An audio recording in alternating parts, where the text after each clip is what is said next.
So, as you guys probably have concluded, this is part two of our Final Fantasy VII review for Ultima Final Fantasy, the ultimate Final Fantasy podcast.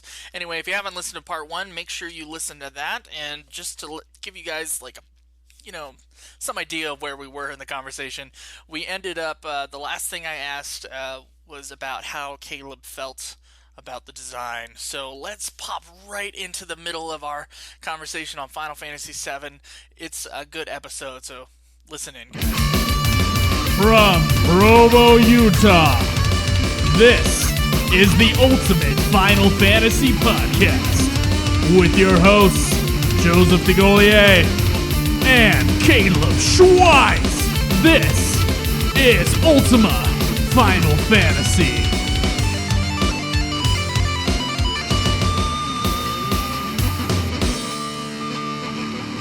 Alright, so how did you guys feel about the design of the game? Like visually, right? Yeah, visually.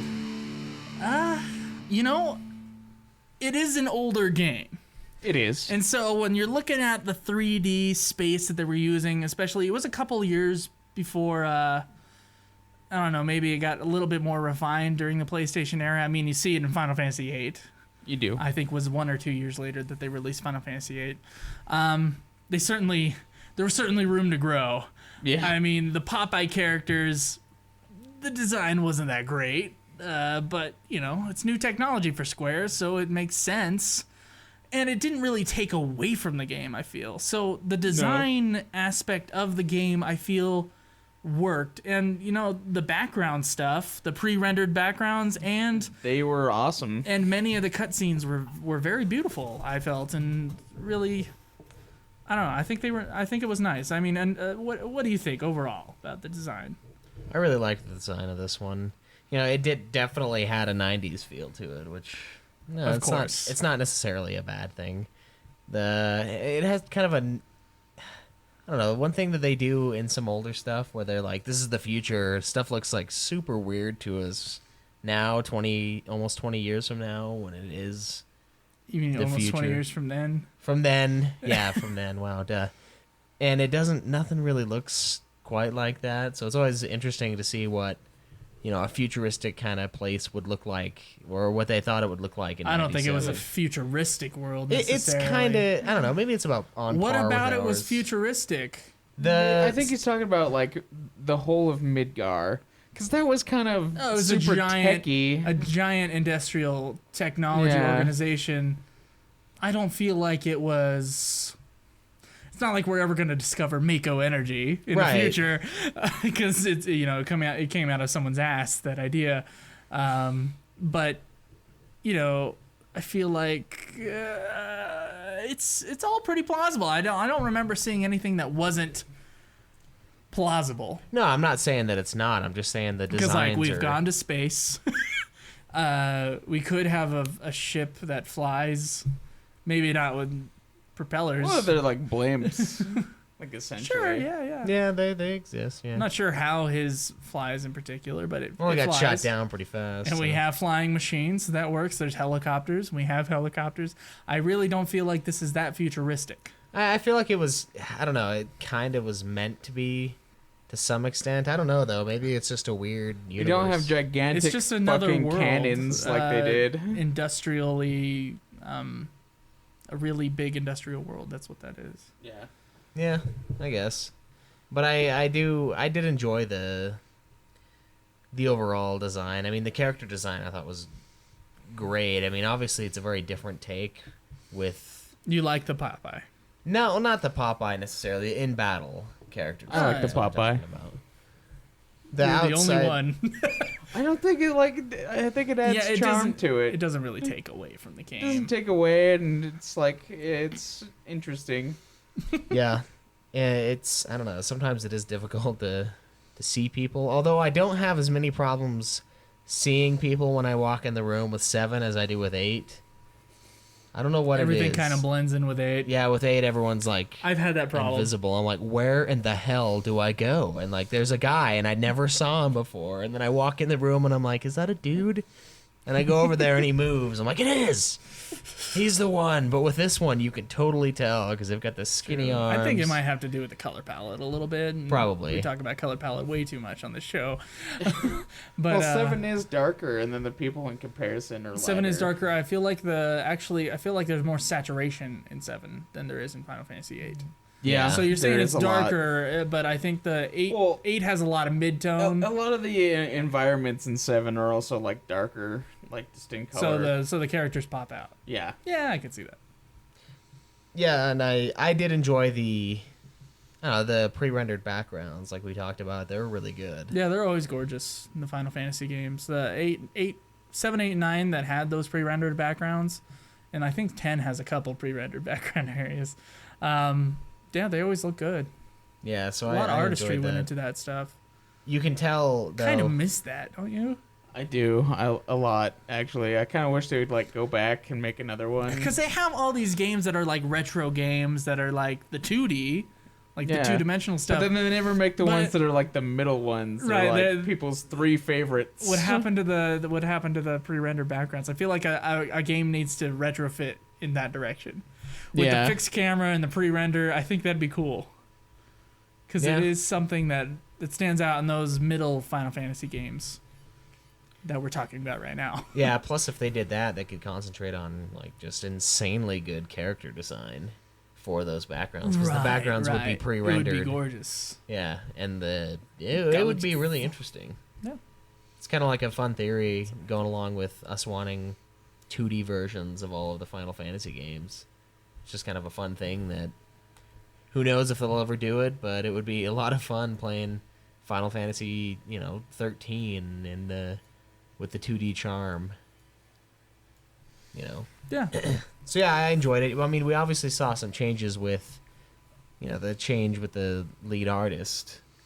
Right. I mean- right. Definitely. Yeah, the character design, like in their little portraits, were way different. Much more anime-esque. Very anime-esque. Yeah, Cloud's It went hair being from- all over the place. Although Amano is an anime style, it's kind of what looks like to me in my very uneducated anime views as like an older style in Amano's work and a newer style, simpler style in Nomura's work. I feel like Amano's is more.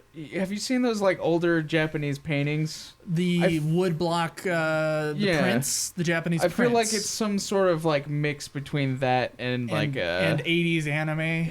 yeah, a little bit. I'm thinking of Akira because Akira, the 1985 movie, Yeah.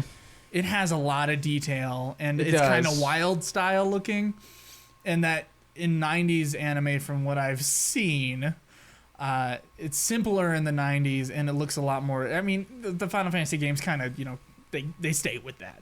Whenever Yeah, the Final Fantasy I just games. feel like his is like more like I don't know, some kind of mix between those two. I prefer Amano's artwork, but that doesn't mean I I do don't too. like Nomura's artwork. Nomura's is still good, Especially in he 7. has. Yeah, I feel like Sephiroth is a really good design. Yeah. Yeah. especially Amano Sephiroth. Amano Sephiroth is even better. That's true. It's pretty sweet, yeah. What about you, Caleb? How'd you feel about the art? Just the overall visuals of the design. The backgrounds in 7 are my favorite.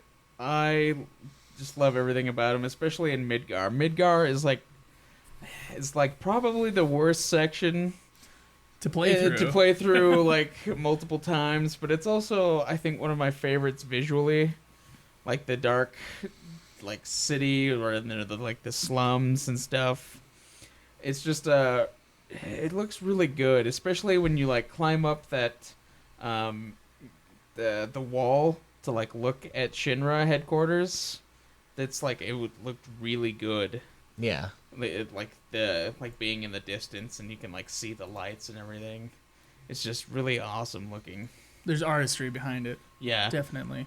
And I really enjoy like the opening sequence as well. Like for the visuals, like it's I think one of the best opening sequences like out there. Yeah. With like it kind of sets the tone for the game and then it like jumps you right into the action. We talked about opening sequences like a couple weeks ago, didn't we? Yeah, we Yeah. did. Okay. But yeah, it also like shows kind of the design of everything. Mm-hmm. Where like they're still kind of Popeye-like, It's but kind they're of- still like It takes a page Better out looking. of Final Fantasy VI's book, where I believe the term is steampunk, right? Where It's kind of like this old, gritty, Like- industrial look, but at the same time, kind of futuristic. Though I'd say kind of modern in this case, and not necessarily Yeah.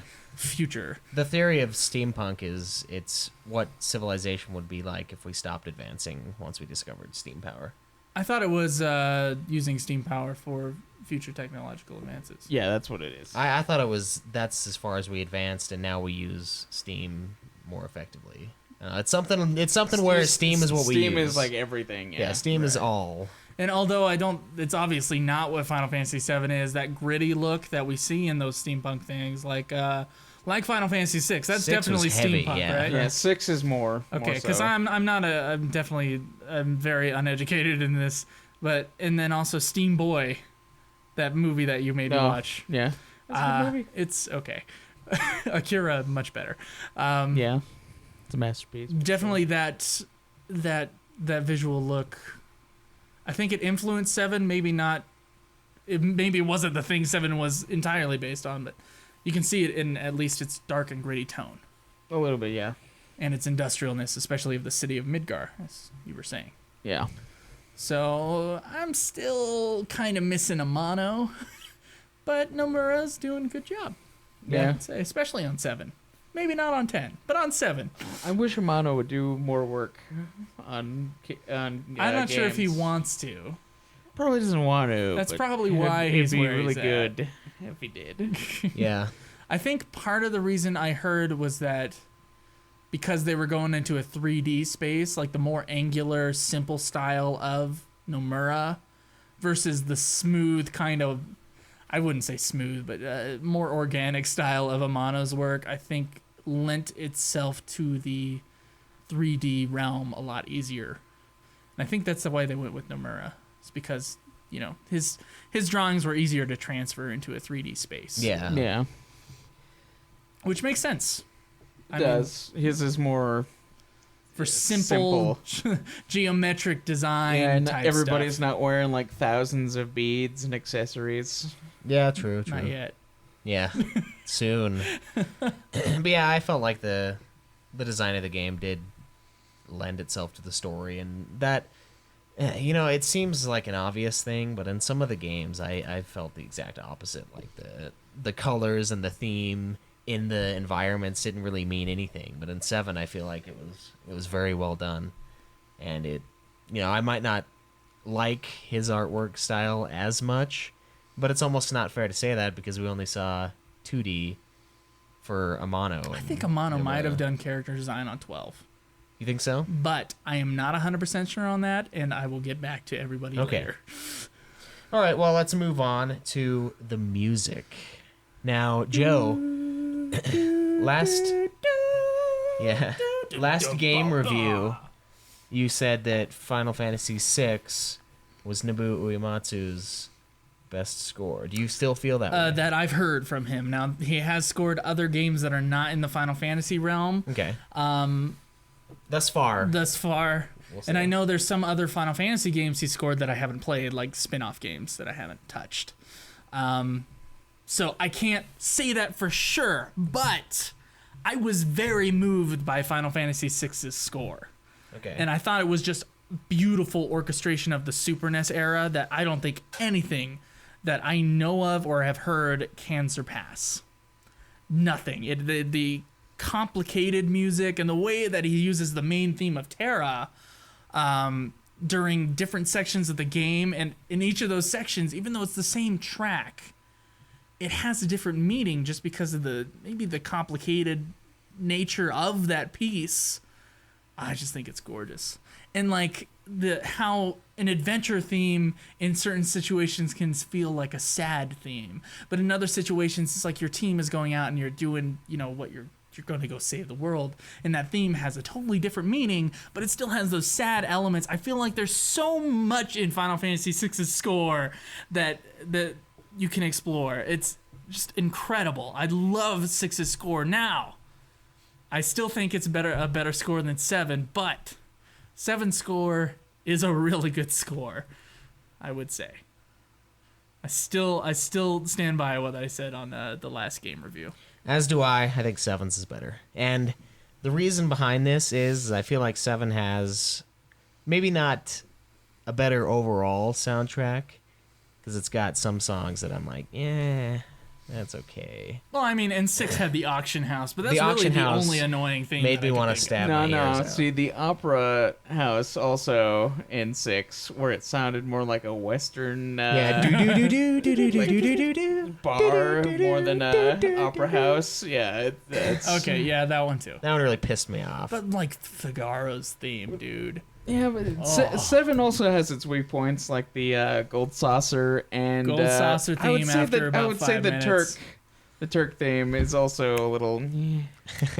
The sharks and the jets. Yeah. I want the Turks when they come up to be snapping to the music.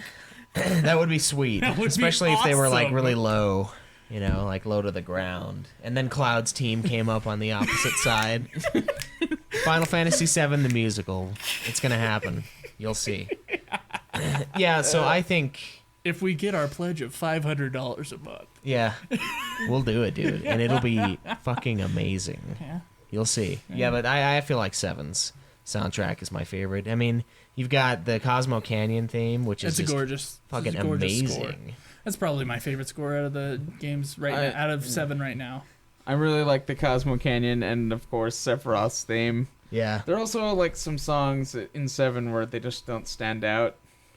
Like I think the Wutai one, and then like a few other ones, just for like They're forgettable. being around. Yeah, they're like forgettable. Yeah. There are a few. But I'd those, say. the Cosmo Canyon one and definitely Sephiroth's theme are like the two most memorable. One Winged Angel. Yeah. Nah, I got wouldn't- about 30 seconds of that song before I I killed wouldn't. Sephiroth. I wouldn't say One Wing Angel. I'd say his theme song when it comes on. I think is better. Where it's just that. That's Genova's theme. No, Genova's theme is. Yeah, that's Okay. Sephiroth's theme. One Winged Angel is just his final battle song. That is amazing when that first pops up in the basement of the Shinra building and he Right. tells you what he's doing and then he walks off. It and is then a that starts. really good dark It's theme. intense. Yeah. And it's fucking awesome. I'd right agree with that. there. I did enjoy One Wing Angel, but I also only saw a little bit of it because I slaughtered Well, him. when you kill him as fast as you do when you do just a little bit of extra stuff. Yeah. I got to hear it a little bit. I kind of like just let him wail on me so I could listen to it. Yeah. Well, you Yeah. got YouTube for that. I don't think they say Sephiroth, but They totally do. they That's what it say sounds like. say some words. That's for sure. I Now, don't know what's what they great are. about 7 is that it's the last Final Fantasy that didn't have a stupid pop song in it. Maybe Final Fantasy 9 didn't either, but I God, don't think 9 did. Final Fantasy 8 just putting in that horrible pop song. Guys, look up the The lyrics Eyes to on that Me. thing. It is awful. Some people like it. Some people like it a lot. Yeah, I know. It's the second biggest single to come from a video game. Whenever sang my songs, you guys. Whenever sang my songs. Whenever said my words. That's like the first line, Oh and my it God. already has like 2 really bad like things in it. I thought her words before I looked up the lyrics were like when I sang my songs. Like I thought it was actually a sentence that made sense. And it was not. It was not. It did not make any sense at all. Right, and I do agree, but this is also the last one to not be, 8 was fully orchestrated. 8 was fully orchestrated, I think. I know it had fully orchestrated parts in it. I think 8 was still the computerized synthesizer sounds for most of the soundtrack. Yeah, there were some that were very good. though, And so. the quality in 8's soundtrack, as far as tonally, I think was better. I think it was better. I can't say recorded, but it was better synthesized than 7's. It was a tone that I preferred. Yeah. I don't actually like the pieces better than 7. No. But especially that Balam Garden theme just makes me want to shoot someone in yes, the face. it is the worst. But, yeah, the tonal quality is something I prefer in 8. 7 still had a good score. a Yeah. really good score. Yeah, Sevens was really good. Aerith's theme on the map is a Yeah. gorgeous score. Aerith's is Once really again, good. Sephiroth's Sephiroth's great. theme, One Winged Angel, Cosmo Canyon. There was a piece that I had not noticed before when I went and saw Lucrezia. Which one? I don't know how to describe the piece. It's probably like a Lucrezia theme. I really enjoyed whatever that was. Yeah. Probably. When I went into that cave where Lucrezia is at, there's a little piano piece playing, and I just thought that was a beautiful piece. That one's really good. And then I really like the world, the kind of doomsday song once meteor is falling and you go onto the world map and it's like.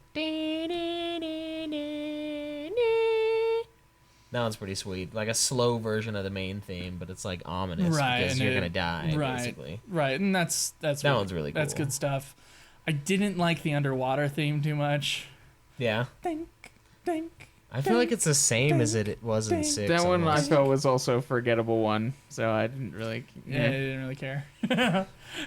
Genova's theme is pretty cool. Yeah, Genova's theme, I think the battle theme is pretty sweet. The boss battle themes are also pretty good. Yeah. Yeah. I liked 6's boss battle theme a lot too, though. Yeah. I'm still sticking with 6's score is the better score of the two great scores. But 7's score, some very memorable moments, and they sound really good remixed. Yeah. Or fully orchestrated. They sound. Aerith's theme on like Distant Worlds or whatever. Distance. That's a good piece. When Okay. it's fully orchestrated and live, it's gorgeous. And And you love it? I do love it. Okay, good. Yeah. All right, so now we're going to talk about something that's kind of leave some of us out. Fuck you. Let's talk about the extra stuff. The extra shit. All There's right. a lot. What did you do extra, Caleb Craig? I Stuff that you didn't have to do in the main story. I didn't really do that much. I just got Ultima Weapon. Omnislash? Huh? Yeah, I did get Omnislash. I could have gotten the W summon materia. I just chose not to Okay. because there was more time in the battle arena. And I got yeah. Bahamut Zero, by the way. Oh, how? I dug him up. Oh, you went and did Yeah. the Bone Village thing. Yes. Okay, I was gonna say I was only remembering the only way to get it was to have like all the big It materials. wasn't the only way. I always screw up on that one big materia part. Yeah. Especially when I ask you to get me the code and you stare at me for like 10 seconds and the timer's going down. I'm like, dude, the code! You didn't ask me until you only had like 5 seconds No, left, it and was- then I told you, and then you were like, "Way to tell me late, dude." It was like 40 seconds and you stared at That me was for a at least lie. 10 You of it. were almost done. And I was like, dude, look. And then you're like, okay. Well, it's not my fault you didn't talk to the dude who tells you the code. Why would he tell me the code, for God's sake? But anyway, so He just does. what else did you do extra? Well, I got Omnislash. I got Ultima Weapon. Right. Did you type in the fucking code? I did. I did actually get that one. You got Vincent. I did get Vincent. Did you get and Yuffie? I did get Yuffie, but I didn't do her side quests. So you didn't get Leviathan. No, I didn't. No. Okay. And I attempted to fill up the enemy skill materia, but then I was like, nah. It's not worth it. It takes forever. We got a question about the enemy skill in our question segment later. Yeah. We'll talk about that later. Is that all you did? Is that really all you did? I think that is. Did you I go? think- Did you watch the Zach flashback? That's extra. I've seen it. I've seen it before, but, But no, you I didn't didn't. watch Go, it, I didn't go play back. through. I didn't go Okay, back and see all it. right. Is that it then? I'm attempting to do the Lucrezia thing with Vincent, but I gotta have like a blue chocobo. No, so. you just have to have the. You just have to have the submarine. What? Yeah, I told you. You just use the submarine. You just use the submarine. There's an underwater tunnel in the continent, and you just pop up, and then you gotta go to the side of the shore, and you'll get out. Did you get a? I didn't get anything. I didn't you- get any chocobo shit. All No, you had you to do did- was you get the didn't- submarine. Did you get Chaos though? Vincent's limit break. No. Okay, then that's something else then. I'm just talking about the Okay. Lucrezia theme Well, in the cave. yeah, there was like a there's. I don't There's know a what it cave is. that you can go to. You can either get Yeah. a chocobo to get you there, or you can use I was about to say the subway. Subway. The submarine $5 to get there. Right. The $5 footlong. Caleb, do you want to see my $5 footlong? I do so much. $5. Can I grow it first? So He's gonna grow it. yeah. I gotta lose some weight. So I basically No, did. I'm gonna talk about mine real Oh, quick because okay. I know you got way more stuff than I Oh, did. that's true. You did do So some. I did everything you did, except I did not get the Omni Slash, even though I wanted to. But I was at the point where I was like, I can beat this game in 1 more hour if I just go for it. So I did that. I got the Ultima weapon. I did those 2 extra little sequences that you didn't have to watch in the game. Okay. I did get Yuffie and I got Vincent. I did do the Wutai side quests, both the part where you follow the Turks around and you get your materia back, and also the part where you're fighting with Yuffie in the pagoda and you fight through, her neighbors. And then you get Leviathan at the end. I got that part, which added to Yuffie's character a bit. I still don't think she's really that much to the story of the game. Other people like her a lot though, so whatever. Did I do anything outside of that? I'm trying to remember. I know I got W item and I dug up Bahamut Zero. And of course you use those to get lots of hero drinks and lots of mega elixirs. And then that might have been it though. That might have been it. Now we can go on to you, Schweiss, because I know I was going to get asked what side quest I did. All right. So How many hours did you end the game with? I think it was like 42. And you were 28? Yeah, it was 28. I think my final save is like in the 27 area. Okay. So I was close to you, and we did about the same things. Yeah. What level were you on when you ended? I beat him at level 58. I was in the exact same spot 1 hour earlier. Level 58 also. I was level 99. And I actually got to the very end of the game where I could go in and fight Sephiroth at about 21, 22 hours. But I figured, I don't know why I did this. I should have just beat the bastard and then gone out and did everything extra. No, but I because was then like, you would be like, fuck it, I don't have to do that for the review. I might have done that. That's exactly what you would have done. I know you. I That's had what you plenty would of have done. time, though, that week, so maybe not. But I killed everything in this game. I killed Emerald. I killed Ruby. Which we needed you to do a few months ago We did. for those mini-sodes that we were pumping out in August. Yeah, he had an easier time on this save file than he did on his other one, where he's like, How many maxed hours out was his on your guys. other save file? 70. 70, and you were not able to kill him on 70. But this he time was on around, 40. 48 hours, you finish everything. Right. Well, let me tell you how I did it, though. See, I did get my guys up to level 99, or at least Cloud and... No, it was just Cloud. Because I spent the Cloud on time... 99. Yeah. Okay. I spent the time to get the XP Plus materia in the Gold Saucer, which I'm a jackass for playing that basketball game forever, because when you do the Gold Chocobo stuff, you get GP from that. And I think I might have been able to get almost enough GP just from the Gold Chocobo racing. To just buy it. To just get it, yeah. How much did you get from doing that? It was over 1,000. It was like Well, 1,400. the XP thing is like 2,000 GP. Right, but that would have been a hell of a lot easier than just getting 2,000 from the basketball game. Yeah, Plus, I did it anyway, so I could have saved probably a couple hours there. But, I did the Gold Chocobo breeding. I did all of that shit. I saved the game beforehand to make sure it came out a boy or a girl, and then I had to wait. And then one That's what thing... you do in real life. Yeah, it's like China. I'll just throw them out if they're not a guy. I think they repealed that. There's certain areas that still have it. That's what I heard from a Chinese person. Once. It's weird. But But it's like in certain areas you are just allowed to have like however many, but you have to apply to get more children. I thought they had like repealed You have that to- because they were getting too many boys. what I and, heard like, is that you lacking have in to women. apply to get more children in certain areas, but in like rural areas you can have as many kids as you want. no, they Ah. still you're both right. You can only have a few amount of kids, but a lot of them want them to be males, so they kind of make it, and that's going to be really You can bad. apply and they always say yes. That's going to be however. really bad for their economy when they don't have. They know that. the reproduction They know that. rates. I don't know. They're going to be suffering anyway. But anyways, We do have Chinese listeners, and I don't want to have them run away. outside of our China politic talk here, what the hell was I talking about? You're talking about getting next to Emerald and Ruby. How did you beat them? I just killed him. I was okay. So I was level. Well, you said thank you were you. level 99, and then Thank we you went for off on that. China. I was level 99 with Cloud, and the everyone knows the W item glitch, right? You select an item, select a second item, circle out, then keep, X circle, X circle. Then X whatever circle. the first item that you used up was, it'll keep copy. It'll add that item. So I looked online and 99 mega elixirs for the win. Yeah, no kidding. And I found another version of the W item glitch, which is infinitely more bullshit than the other version. So what you do is you go into the sunken Gelnika, which is the broken up plain on the bottom of the ocean. I'm not sure exactly where it's at. It's off one of the continents, but you go in there and you get the morph materia on, and actually in that area there's the hidden weapon. It's in I think it's in the first room you go to before you go to the save point in the sunken Gelnika, and it's a hidden chest. You just got to walk to the left side going down the ramp, and you'll get Yuffie's ultimate weapon.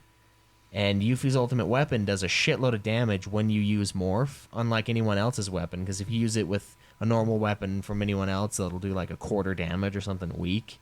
But with Yuffie, it'll do a ton. So you weaken him up with a couple other guys, and then you make Yuffie use morph, and then you switch really quickly as the guy's getting attacked to whoever has the W item. Then you got to use up the first. You have to use the first item that's in there, which obviously it has to be a consumable to be used in battle. It has to be on the top, and there can only be one. Yeah, there can only be one. It's Highlander of items, right? So you throw it on somebody, and as Yuffie will kill that enemy, if it's I can't remember what the name of the enemy is, it doesn't matter. With the morph, and it turns it into a power source, it'll throw it in that first slot in the W item. Then you select another item. Yeah, and then you backspace. And then you do what you do normally with the W item. But it gets better. See, my version that I found told me to open up the disc tray right when that happened, because the battle won't end if the disc tray is open. If you have only one enemy that you're fighting against. Yes. Right. And these guys are they're single fights. Because you can use the glitch normally without opening up the disc tray. And without having the battle end, if there's more than one creature. True. And you just take out the first I creature think with morph. the ones that have the sources, or at least I know the ones that have the power source, they only show up in single. They do, and that was annoying because I wanted power sources, and then I was like, you know what, speed and luck sources probably gonna be good enough, and then I just left. Yeah. So what I did is I opened up the disc tray and I just went to town on that thing. I got 99 of those. Closed the disc tray. The game worked fine. I left. Cloud just drank a shitload of power sources, or did whatever that you do with them. Maybe it's like lambus bread where you just eat it and you get sick, or whatever. Really, it's just steroids. It probably is. Yeah, he injected them. Power source. Yeah. He probably got How would you do a Lux source? Would it just be like the same thing? Maybe it's Austin Powers Mojo. Oh yeah, it's his mojo. Yeah. I wonder if he gets an Austrian accent when he injects the steroids. I don't know. Too bad it's only text boxes, huh? Yeah, no kidding. Can't sound like Arnold. But after that, I went and saved my game, threw on the... I'm coming day and night. Yeah. Threw on my counter and... basically just counter and any damage materia. ×4 cut, went and killed Ruby. Killed Ruby first. You killed Ruby with counters, and the other two people... Wait, was Ruby I killed the him. one? Ruby was the one that you only have one guy alive? Yeah, I killed the other two people intentionally before the battle. I just killed Tifa and I killed Sid, so that Cloud would be the only one alive. And the whole time I would just W item myself elixir and hero drink, which really only a couple hero drinks is necessary, but they wear off after a while. So, and since I'm cheating and getting 1,000,000 of them anyway, it doesn't matter. So I kept doing that, and I would only attack him with counter. Took 20 minutes, and the bullshit part is that the night before I beat him, I spent an hour on this guy, right? And I got greedy and would do Omni Slash periodically, and he ended up killing me because he counters on Omni Slash, right? No, he counters Knights of the Round. Oh, it counters Knights of the Round. But sometimes the battle speed is just enough to where he can get a couple attacks in, and sometimes his tail thing or his fingers, I think is what it is, coming out of the sand behind you.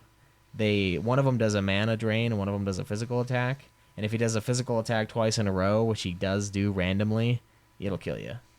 So doing Omni Slash, yeah, it takes up an extra time, and I'm not healing myself and attacking with counters, and that killed me.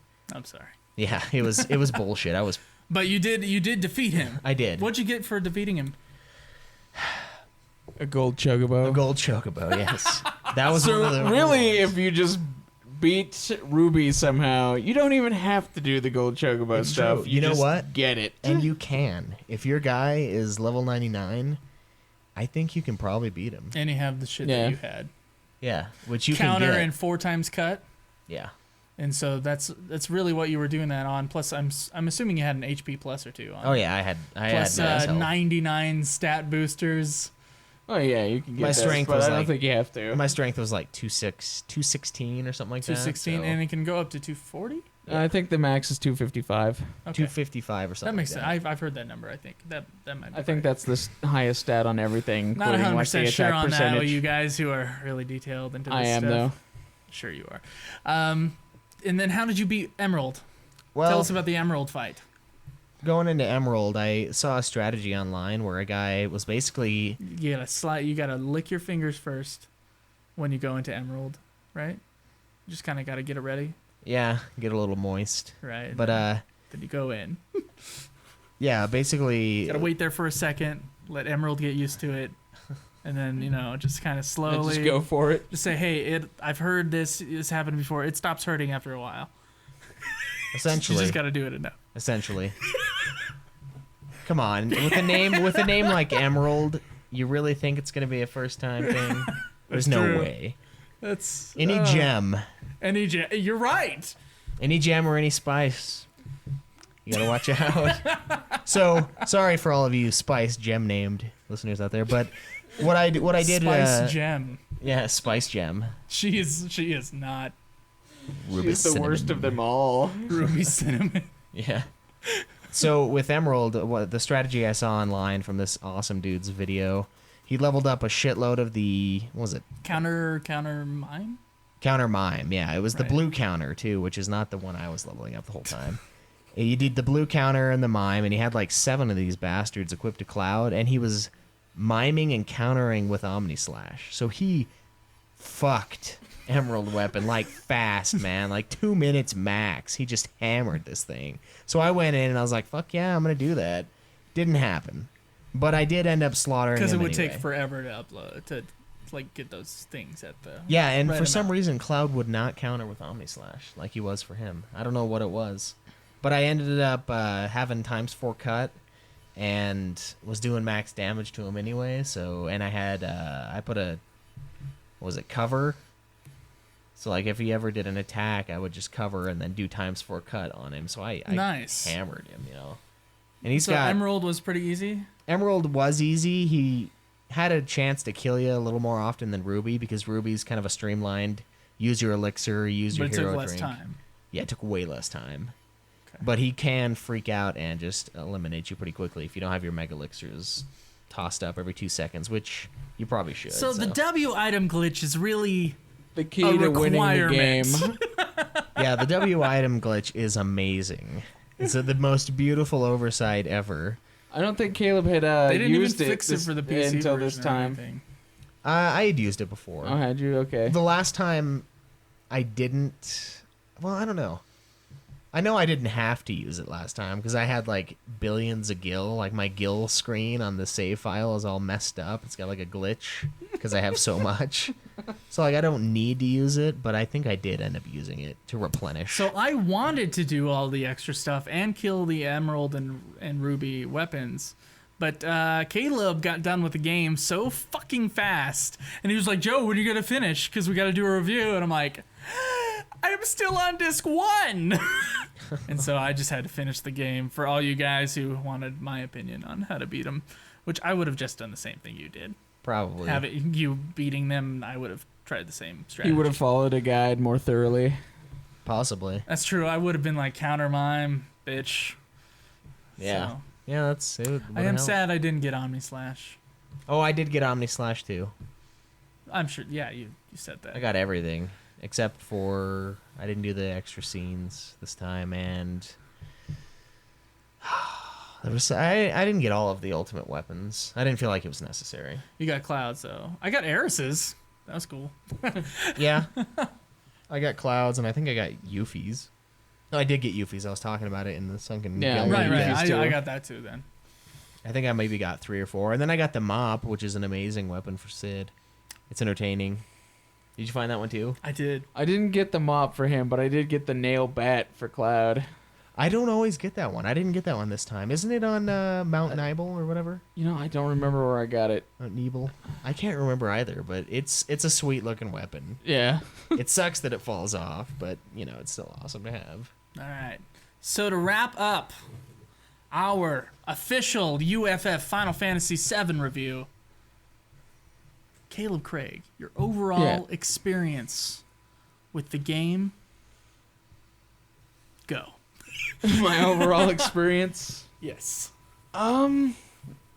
Okay. It was a really, really good game, especially for RPGs.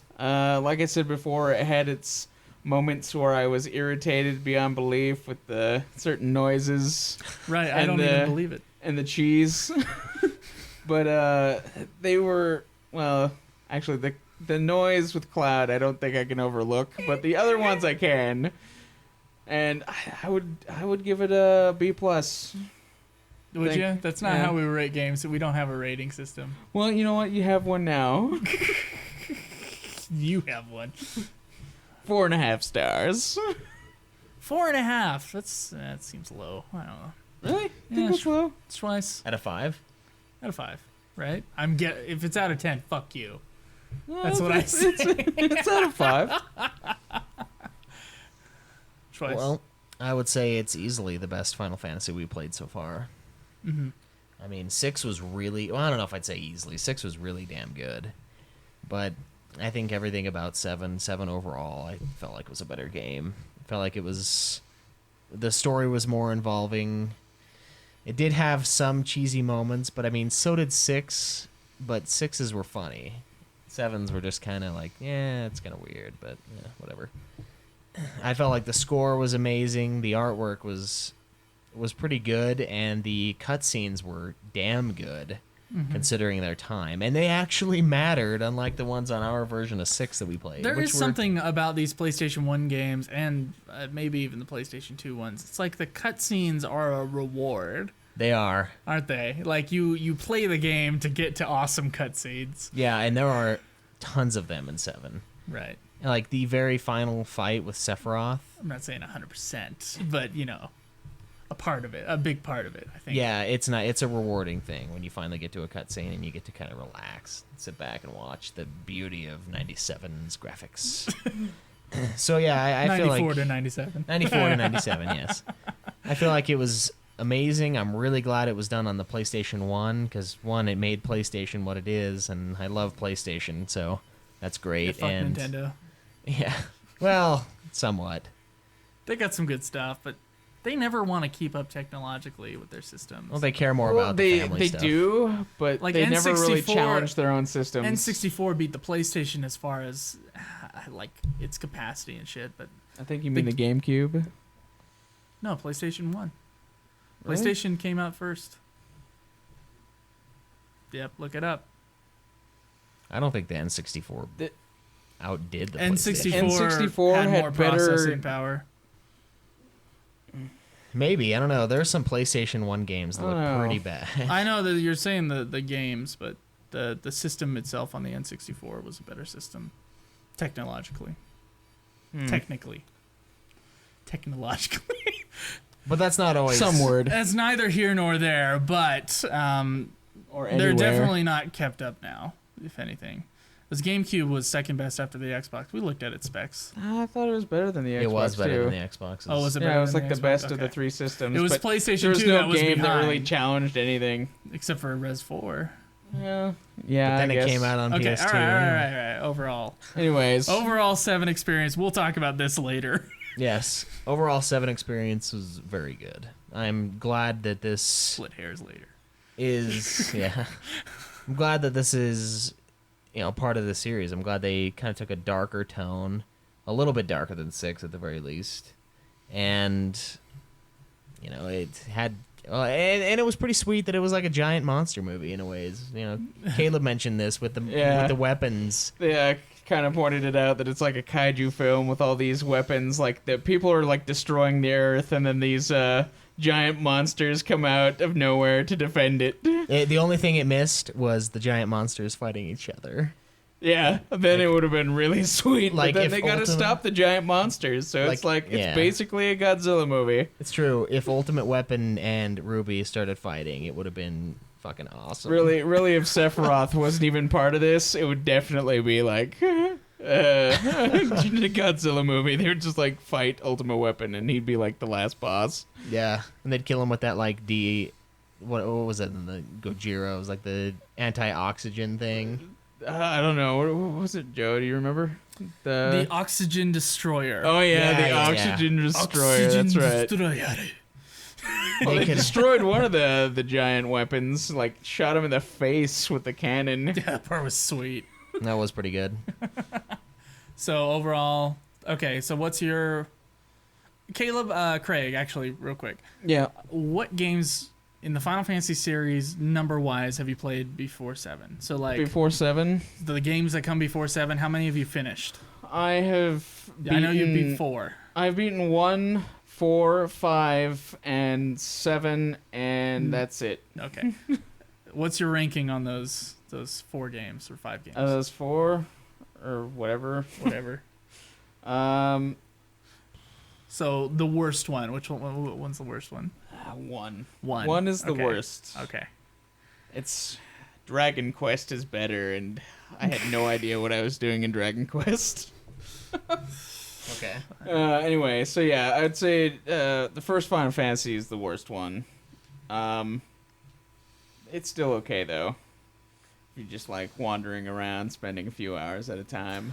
There are some positive things about 1. Yeah, I think we it's- talked about it in our review. If When- anybody could even listen to the review. After they've Yeah. remade 1 1,000 times and it's better now. the then yeah, Dawn of it's- Souls version of 1, I yeah. think, is very sleek, and it's okay. It's not Yeah, bad. they I remade it prefer for the- 2, and everybody disagrees with us. They remade but it for the PSP, I think, Screw 'em. and it's pretty good on that one too. It's the same as the Dawn of Souls, I think. Well, yeah, I think but it's it's like roughly the the same. graphics are nicer though. It's kind Okay. of like the 4 update, like how you play that. I Right. think it's like super nice. Right. Then I'd say 5, mostly because I don't like 5 purely for story and characters, but the battle system is really awesome. But then I really enjoyed 4. Right. Really enjoyed it, and then I'd say 7 is the best one Out of those that you've played. Yeah. Okay. You ever going to play 6, 2, or 3? I have 3 on Steam, and I'm planning on playing that. I do plan on playing 6, and I want to finish 9 because I've started it so many times and then just stopped because the But artwork you haven't- always stops me. It's You have no always- plan. You have no plan on playing 2. You know what? I could play 2, but I just don't know. See, this is why he's not a third permanent host. Yeah, because he doesn't know. Because he's not willing to play all the games. We suffered from Well, you you guys people. already passed those games, so it's like. And we're doesn't gonna- We even told matter. you to play We're with gonna us. assess this again in the question segment. Well, it's true. When we were done with 1, we're like, "Hurry up and play 1, then you can be a part of the podcast." And you're like, You're like, "Nah." Exactly. That's what happened. Yeah. whatever. and then you remember to breathe again. So Schweiss, what's your official ranking? My official ranking is 7, 6, 5. 4, 3, 2, 1. 4, 2, 3, 1. Right. That's consistent with what you've said before. Mm-hmm. My ranking is my overall experience with 7 was very positive. Third time around, though, I saw some things that I was not liking as much as others, but it's kind of like looking for flaws when you're playing with it. When you're playing the third time, Well, you're well, if looking you- for things that are bugging you. Yeah, when you were kind of looking for things anyway, just because like you had played it I needed to recently, review it anyway. and so you were trying to like speed through it. So I don't think you were like, I wasn't. eh. It is partially my fault that I didn't go through and like try to enjoy the game until Yeah. like Disc 2. I was enjoying the game. Now I'd played through Disc 2 in one day.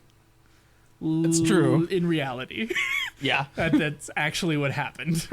But I was very invested in Disc 2 and Disc 3. But the first disc, I feel like not enough Sephiroth for me. But still a good game. Still a great story.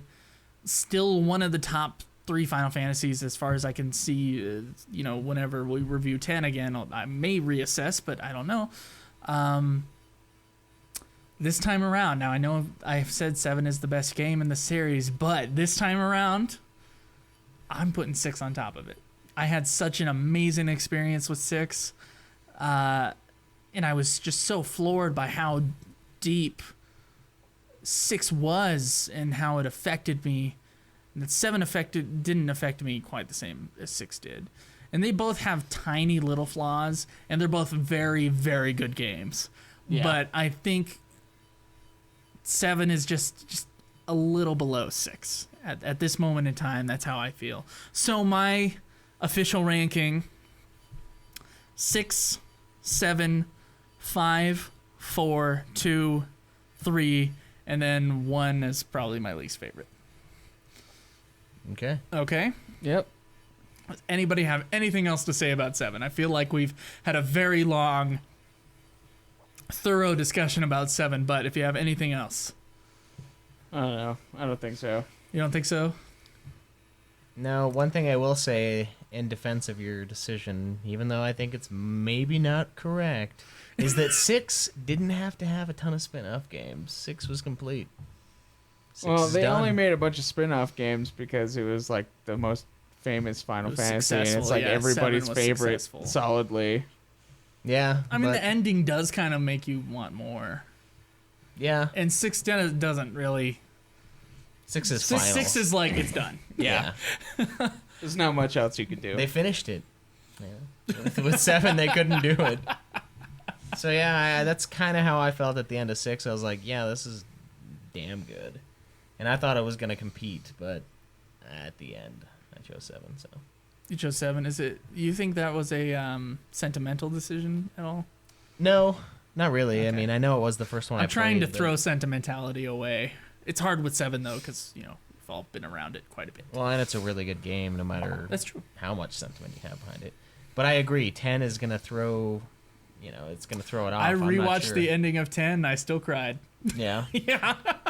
I just know 10 is a really good game, so it's going to be tough. And 9 apparently is like 9's godly. 9 but- is a good game. I didn't Yeah, it's awesome, but in my it's- memory, because I've beat 9. Yeah. Thank you. In can my validate memory, that. 9 was a really good, solid game. It was one of the easier games in the series. There were certain I was connected to the characters, but it's still less memorable to me than. I always than think 8 it's the or artwork 7 because or like 10, which I've only played through once. I've only played through 10 once, and know- yet 10 has a huge impact on me.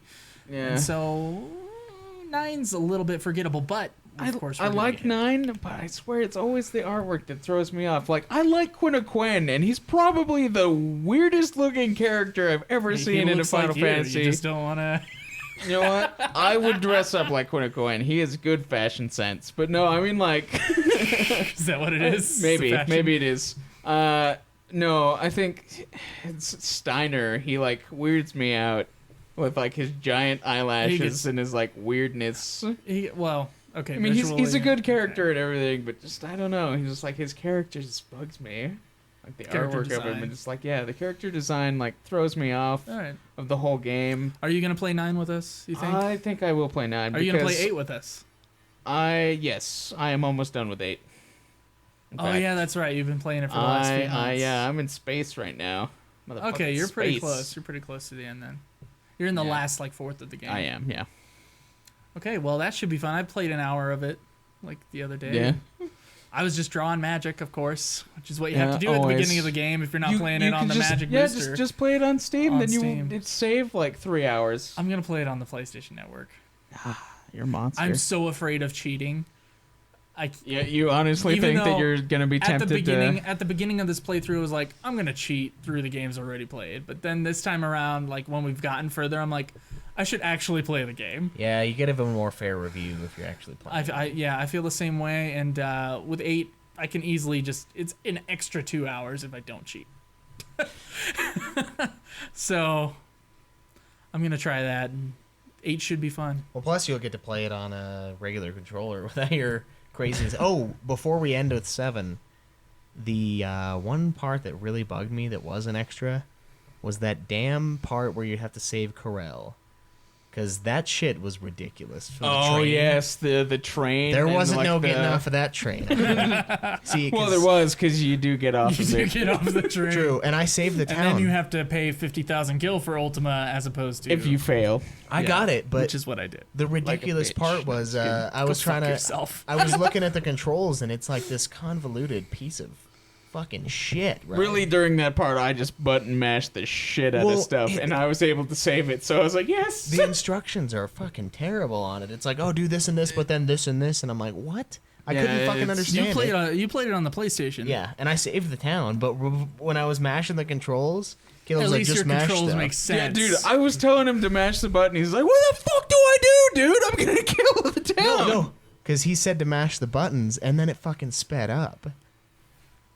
The thing sped up. The train's like the wall. It like started hauling ass. I'm like, dude, this is bullshit. I'm speeding this fucker up, and then it stopped right before the town. I was like, oh my god. It speeds up to make you scared. It does that every time, no I matter think- what you do. I I always saved the town last time I played the game. It speeds up This time I like did both not. times, but then it like changes what they say, and then it just like goes through. So the reason I did not save the town was because I was on the Steam version when the Steam version's buttons are fucked up. I mean, you can't do square, circle, whatever, things that make sense on a keyboard. They change it to be the keyboard, so like they have different names for certain things like switch. Like what the fuck is switch, right? You know what Yeah, I'm talking I about? do, yeah. And so when I put the joystick just into the have to know what the computer, it was buttons just kind are. of like random shit, and I kind of like figured out what they were. But then they had names for things during that part. Yeah.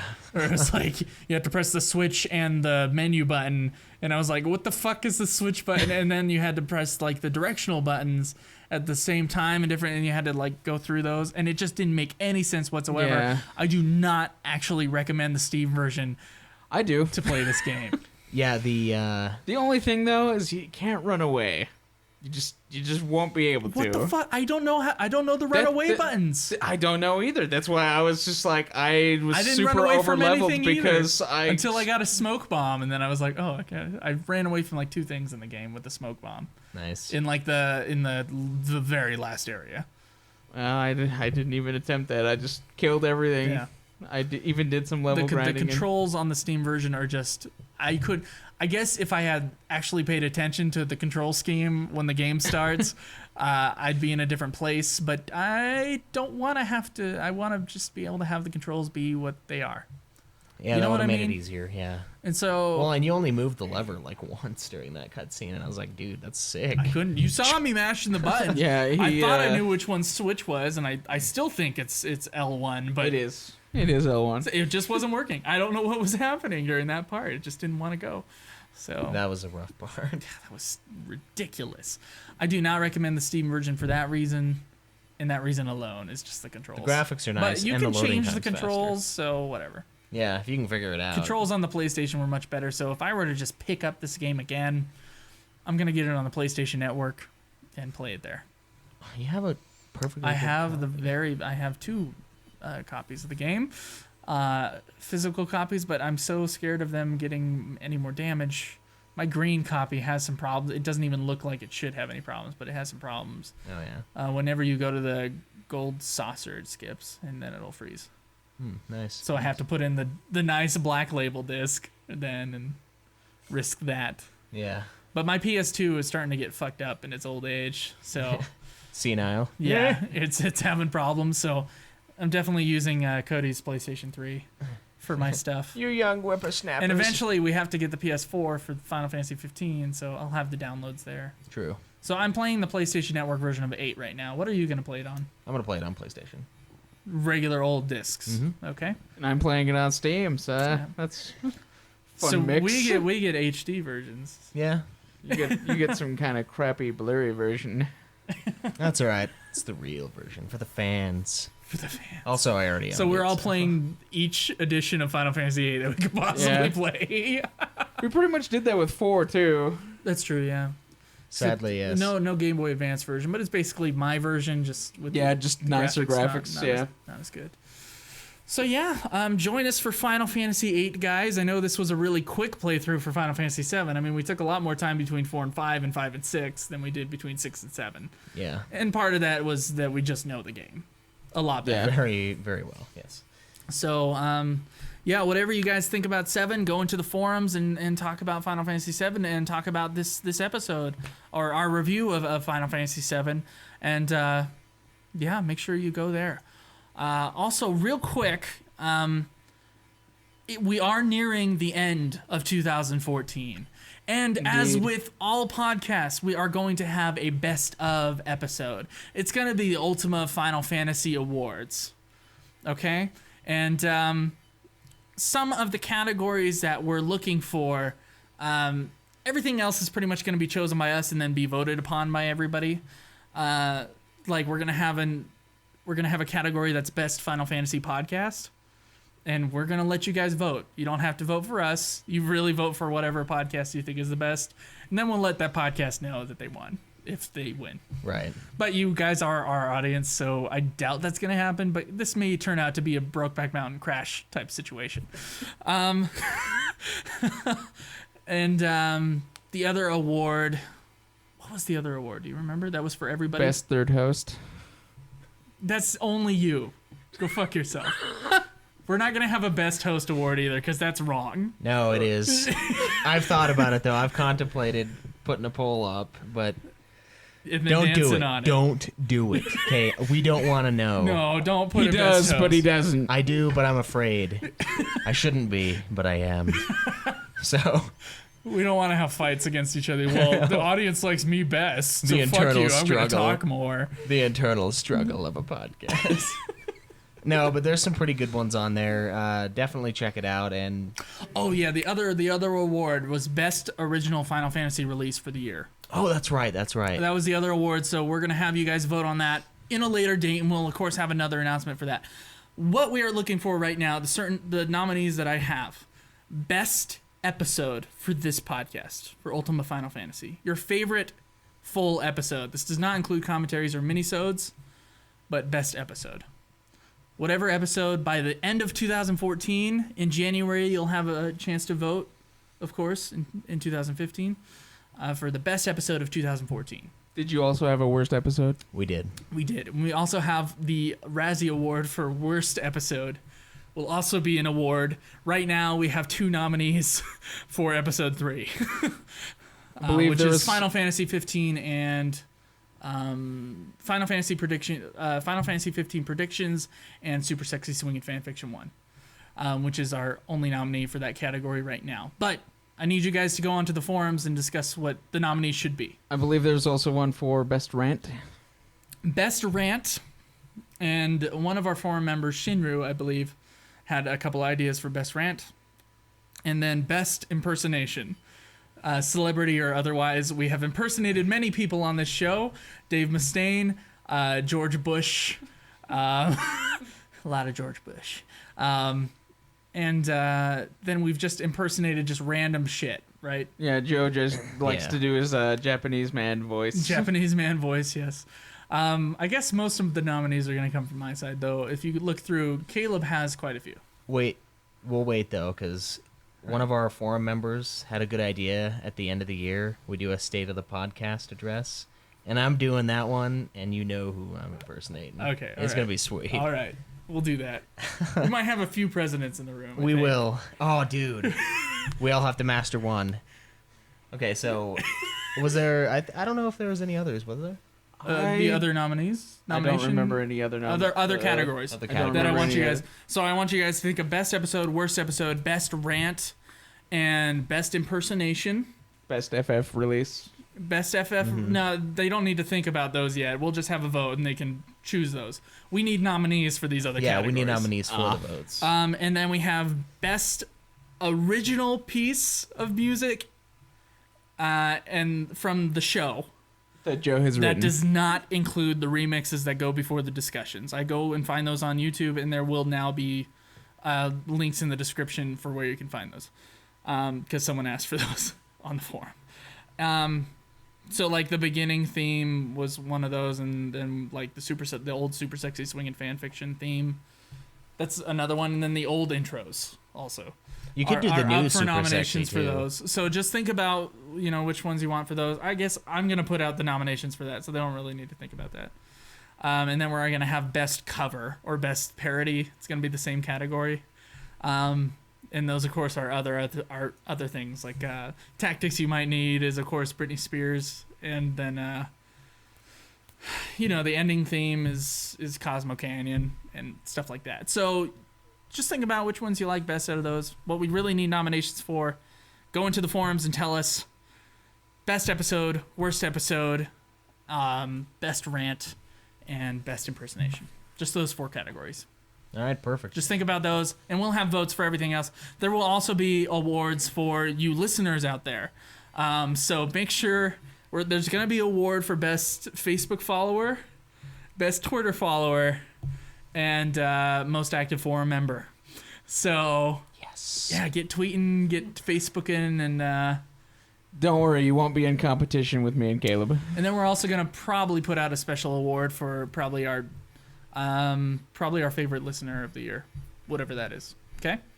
All right, So sounds good. you guys just think about, once again, best episode, worst episode, best impersonation, and best rant.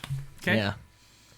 Sorry, I know that was a long explanation, but let's get to the question, shall we? Let's do Question it. segment. Oh man. Questions for us. We would like to hear from you. You to our forums or contact us on Twitter. Get on and ask your questions. We'll answer them within a week. This is the question segment. Ask and you will receive. Okay, so our first question of this question segment is from Shinru, who is a samurai with Guild Toss. He says, or he or she, it's a he. There's only 2 she's in the forums, and only one of them has posted recently. I noticed some cool music in the religion in FF and in the Last Order episodes. Unlike your original created content, it seemed like some cool remix style arrangement.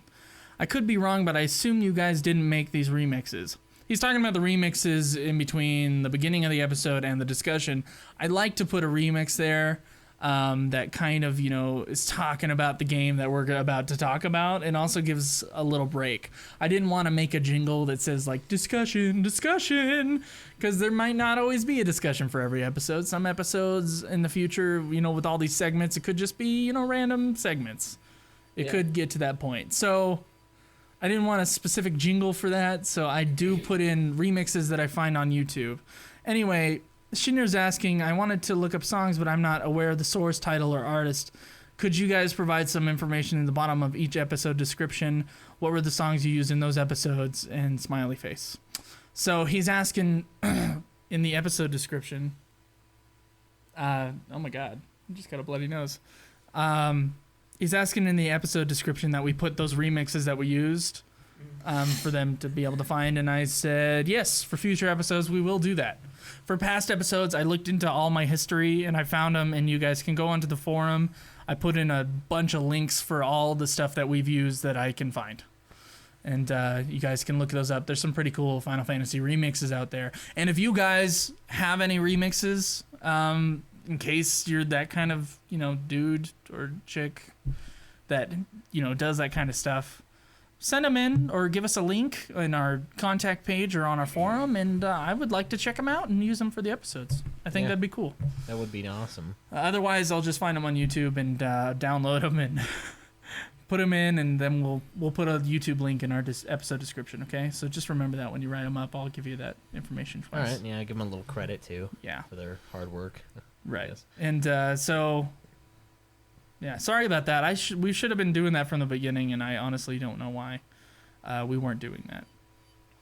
Our second question is enemy skills / blue magic. This comes from Daniel in our forum, who is, I think, a white mage. Is that correct? It doesn't I think say. he's a guest. Oh, he's a guest. Dude, sign in.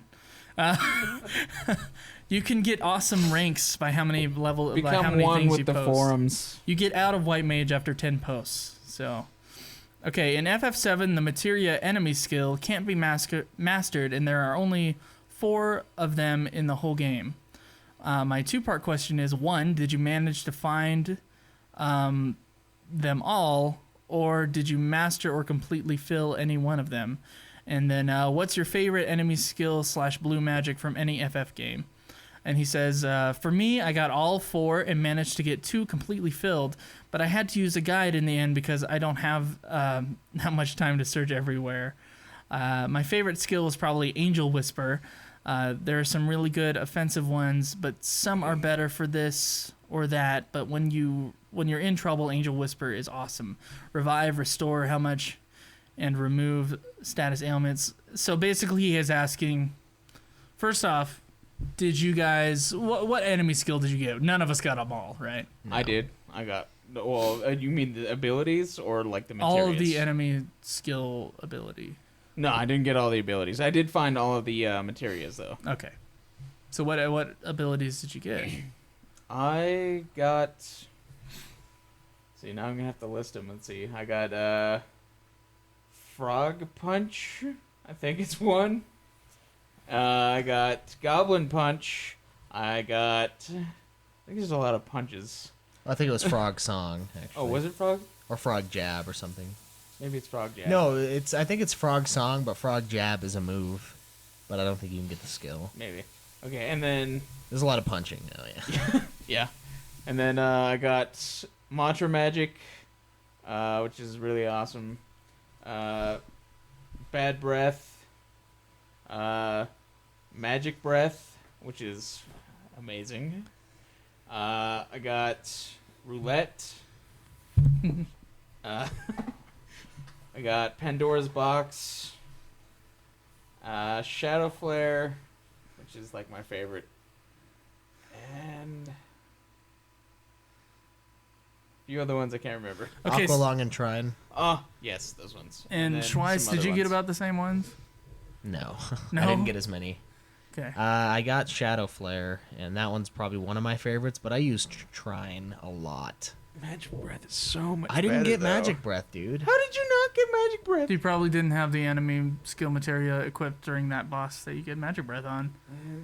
I got it from a random enemy. Okay. I know you can, but I thought just there was a didn't. boss because I think I got it off of a boss. I got it super early. I don't even remember. I which guy got. gave it I to pretty me. much got mad. I didn't use the enemy skill materia very much on this round. In my speed run, Trine was really useful. I used the shit out of it this time. This time around, I think I got the magic. What was that again? The magic. Magic blah, blah, blah. Breath.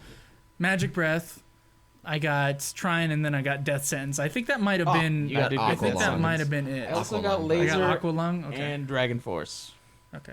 I had to manipulate a black dragon to get that. And out of those, Trine proved most useful most of the time. Did it have a sweet guitar solo I wish that it did. that's kind of took away from the music? I don't think The so. music of the battle, dude. That's Yep. what we're talking about. Is there a particular enemy skill or blue magic, as they are called in later games, that you guys are super fond of? I really like the animation for the... Oh, shit, what was that one called? It was the fire one that you get from the Midgar Zolom. Oh, the Beta? Beta. Is that it? I Yeah, didn't that get one that looks one. sweet. But Trine was my goddess this time through. I'll agree with Joe. It's damn good. It does a lot It's of damage. very useful throughout pretty much half the game. Yeah, it does a lot till the very end. After you can start doing attacks that are higher damage than it doesn't really matter anymore. But during that first disc, Trine is really useful. I really like Magic Breath and Shadow Flare. I remember Magic Breath Shadow doing about Flare- the same as Trine. Well, yeah, it does a little more though on certain enemies. Okay. Like when they're not. I didn't like, really if they're experiment that like much, not resistant to anything, because like it does like every Okay. like it's like lightning damage, fire damage, and ice damage. Right. So if they're not resistant to those things, then it does more damage. Okay. But yeah. There were a lot of elemental bosses in the second half of the game. And then It Shadow felt like Flare that. is like a non-elemental thing, Yeah, and that it's one's like good. amazing. I never used Shadow Flare. I'm kind of jealous that you guys did Yeah, that. you get it from Ultimate Weapon. That's the Oh, only oh, place you can Obviously, get I it. didn't have When- enemy skill when- equipped. When Ultimate Weapon dies, he like casts it on whoever killed him. Okay. Yeah. So if you Oh, that's give cool. like all your enemy skill materials to one guy, and have that guy kill him, then you can get it on every single one. That's cool. I didn't get all 4 either. I only got 3 of them. Pandora's Box is also a pretty weird animation. That's a good one. It like goes into space, and then there's like this giant silver question mark, and then it's like, and then it does damage. I think my favorite blue magic. I'm not gonna say Final Fantasy VII stuff because I don't really know that much.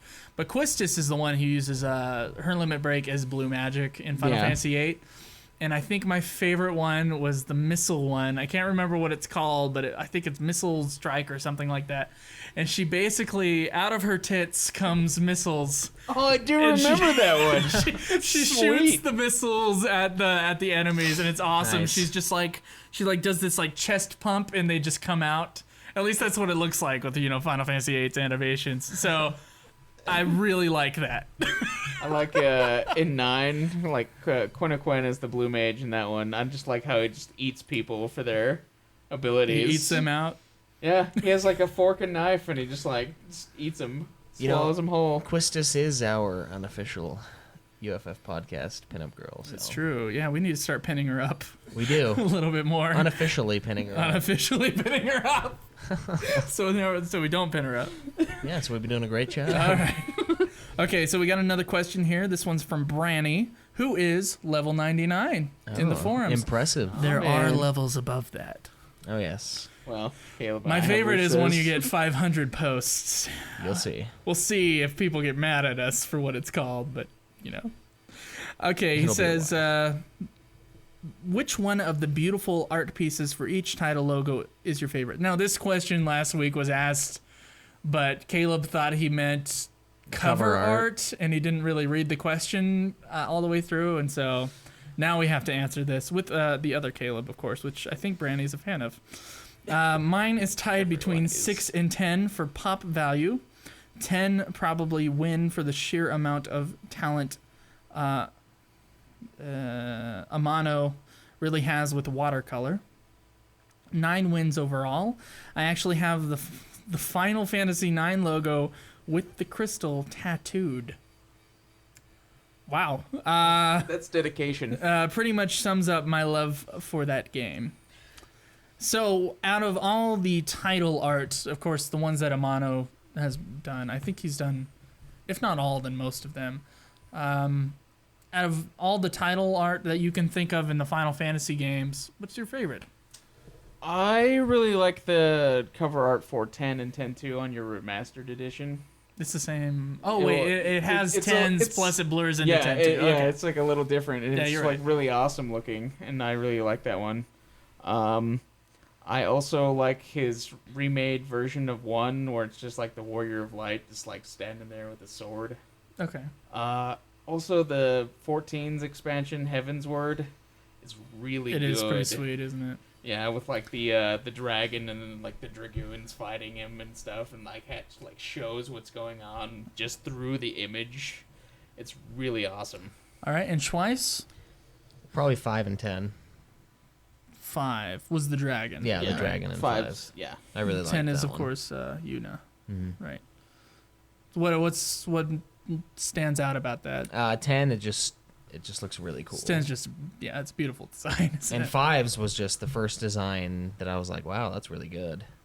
Mhm. And I just like the dragon on it. Even though the dragons in the game were like, they kind of played a part as a vehicle. Right. But I liked the artwork, and I do opens with really the enjoy dragon. Heaven's Word. But I don't own it, so it's not the same. What about you? Okay, for me, my favorite design at the moment, because I think it would change. They're all very good designs. there's I mean, there's one I can think of that I really don't like, but, and we'll get to that in a second. We will. I feel like, I don't know, Final Fantasy VIII's logo design, not its cover in either edition, either the Japanese or the English, but the logo design of Final Fantasy VIII I felt was really good. is that That's the one with Squall holding Renova. yeah, that one's pretty good. I felt one. like it's just a really good, clean design. I do like I felt that it was one. really beautiful. But of course, Final Fantasy X's logo design and Final Fantasy VII's logo design, although probably not the best design, is iconic. Well, yeah, it's like simple, so it's like Right. Now, can you think of a least favorite logo design? Least favorite? Yeah. At least out of the main series. I don't know. I can't really think of one. Can't think of one, Schweiss? Sorry, Branny, but I think 9s might actually be my least favorite. Maybe because it's kind of different from the other It just ones, doesn't right? seem right. Yeah, the crystal, it just... Right, when you have it on your wall, you're like, oh, 9 kind of stands out as something weird. Yeah. I don't think there's anything particularly wrong with Final Fantasy IX's design. No. Certainly if you're a big fan of that game, I'm sure you'll... Yeah, and that's what matters more than anything. I mean, Right, exactly. And we so- like 7s because 7 is so good. And it's hard to be like, I can't... Yeah, but 7, I don't think 7's logo design really stands out Yeah, it's past just the other ones. I meatier, think it's I mean- I think it's just iconic is what I was Yeah. saying. Yeah, and it fits. It's not so. something I preferred over the others. Yeah, I don't know. 9s just seems... It almost seems out of place. Not that it's a bad design, like you said, but I don't know. It's something about It's it. just- I'm just... most of them have like some sort of meaning, and 9's doesn't really No, seem 9 goes back to the crystal. It does have meaning. It's supposed to be a callback. That's the yeah, main- it's a Yeah, callback, but and I don't know. a lot of the story of 9 has to do with crystals and all that other shit. But so I'm okay with 9's design. Certainly, it would make a cool tattoo. Yeah, it would. I think it would make a very cool tattoo. Especially if it's your very favorite Final Fantasy Yeah. game. Right. And that's a big title to say, this is my favorite Final Fantasy game because there's so many good ones. So Exactly. Well, what would you say is yours, My Joe? least favorite Final Fantasy. Have you guys seen the logo design of Final Fantasy II recently? Oh, it's fucking bad. Let me pull it up on my phone. Is it the one where like Furion has his 2 swords? Yes. No, it's not. I didn't And think it's it was like, that bad. oh, hold on. I'm going to pull it up. Look at the... You think 9 is out of place, and you don't even know. I own the second one. The first and second one are kind of Final Fantasy so II I don't logo. really. Let's look up these... Let's look at this shit out. I didn't really think. I'm talking about the second one was original really logo, bad. because there's Oh, some... with his head. Oh, the original one. No, the original cover, probably the English... No, it wasn't the English. It was like the original cover. 13. That one. That motherfucker.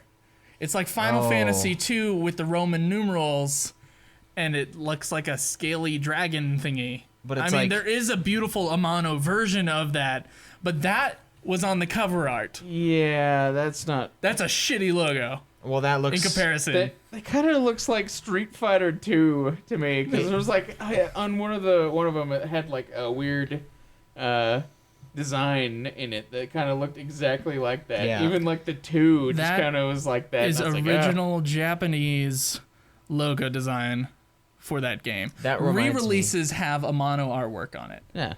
The one with the Furion with the 2 swords is pretty good. That It's one pretty reminds me of that heavy metal movie for some reason. Like this ridiculous, Shit movie, God. ridiculous good. style. That movie is sweet. It's on the list. No, you're wrong.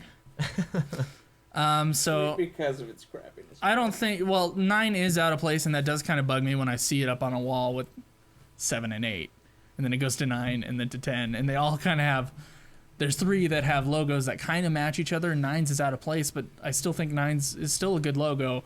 Well, in Final Fantasy comparison- II's original logo is a horrid bad. piece of Yeah. shit. All right, I remember seeing it, and I do agree. I would have to place that worse. But since I have the re-release, I like 2's now. Yeah, 2's Amano artwork is very good. Yeah. Okay. We got 2 more questions here. I think we actually have one from Void. You should look that up on... No, you can't look that up, can you? No. Okay, so I'll get on our Twitter. Let's go to the elephant in the room. He's 400 pounds. How many pounds were you, Caleb? Not quite 400. Not good. You were like... It was like 396, No, wasn't it it? wasn't. It wasn't that bad. It was. It was that bad, and you No, were it wasn't. disappointed in yourself because you were telling us you were 350 for years, and you were like 50 pounds No, above because that. it was like 387 or something like that. Twice, wasn't it 390 something? It was not in the 90s. I hate to say it, but I think Joe might be right. I'm not sure, though. I have a It wasn't visual in the memory, 90s. and I'm seeing a 96.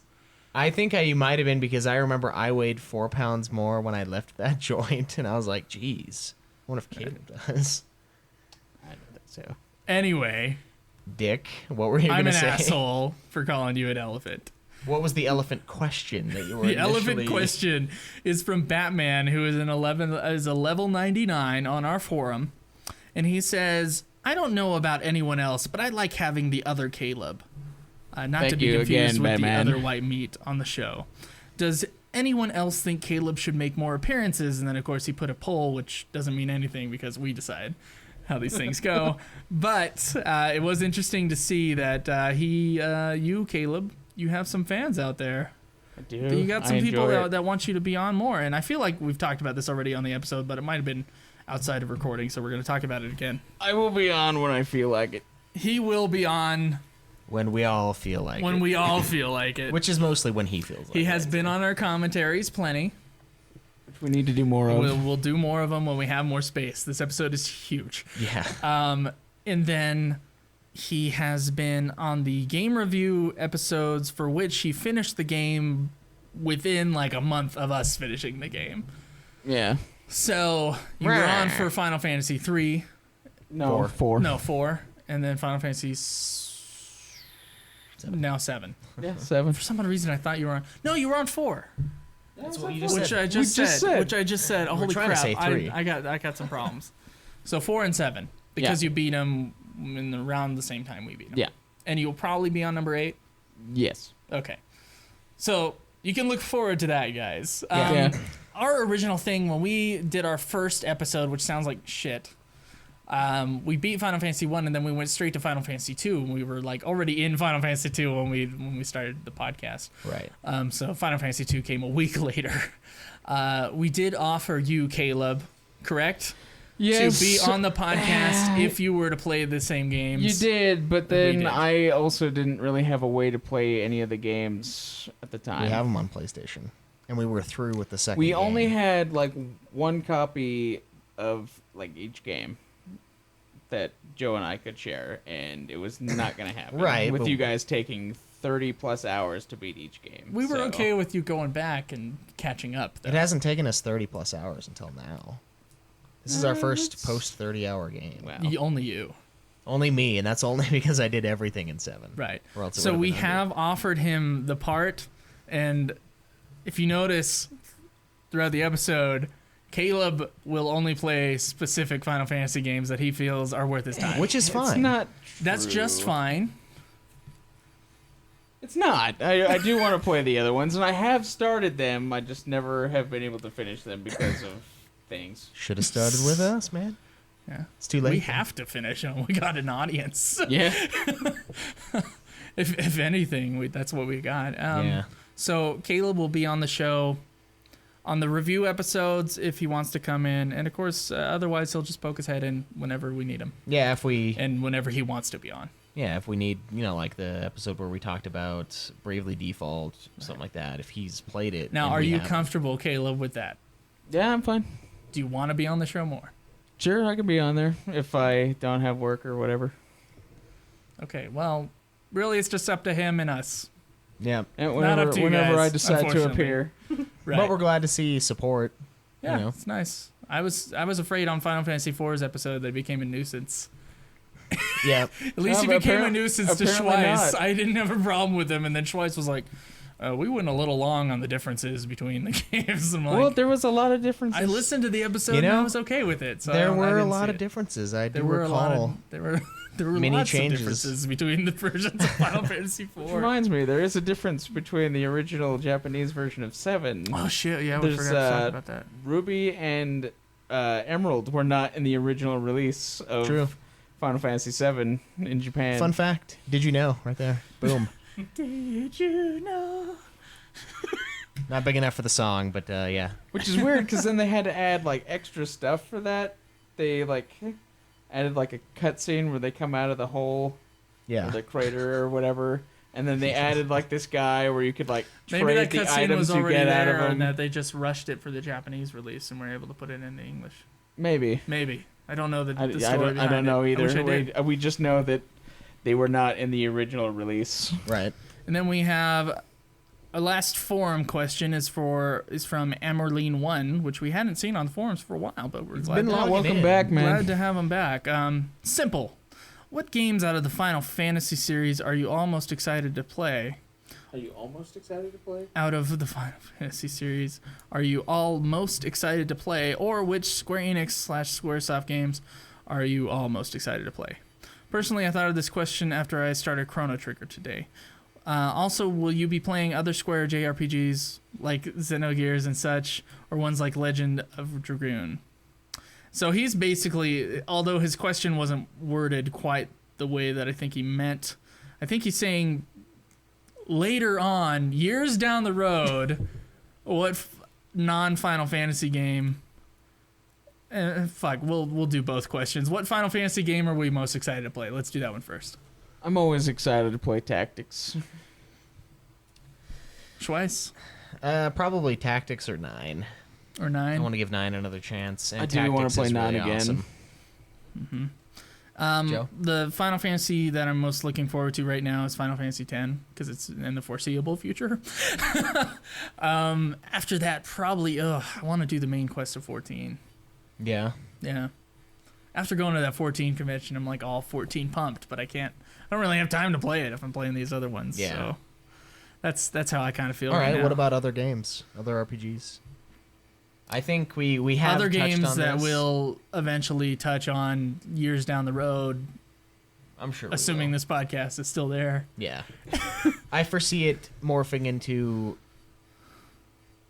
just an RPG sort of thing. But this is forever when we're out of Final Fantasy. Yeah, this is forever. And there's always away. going to be Final Fantasy, hopefully. So, I mean, it'll always be a Final Fantasy podcast at the root.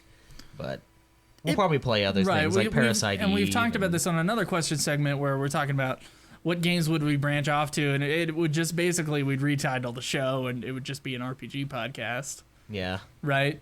probably. If we ever get to the point where we actually get through all the Final Fantasies and all the spin-offs that are titled Final Fantasy, and then I don't know if Kingdom we'd even have Hearts. to change the name.